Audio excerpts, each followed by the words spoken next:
Hello guys! So for today's video nga pala guys ay since nandito na rin lang ako sa Kahayag Festival located in Carmen, so andito po tayo sa loob at since na papalabas na rin lang ako guys ay kukuha na lang ako ng video dito para keeping memories na din guys at para maipakita ko din sa inyo kung gaano kaganda ang Kahayag Festival dito sa Carmen.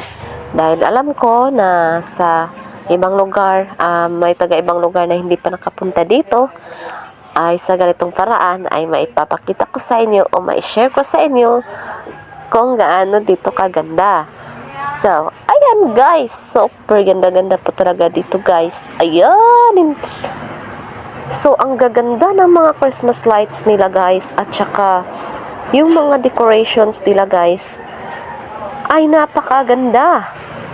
So, ibang-iba to nung nakaraang taon guys dahil nakapunta din ako dito nung nakaraang taon pero iba to ngayon. Mas maganda to ngayon dahil mas ginastusan po talaga nila ito ng pera guys. Kaya ayan.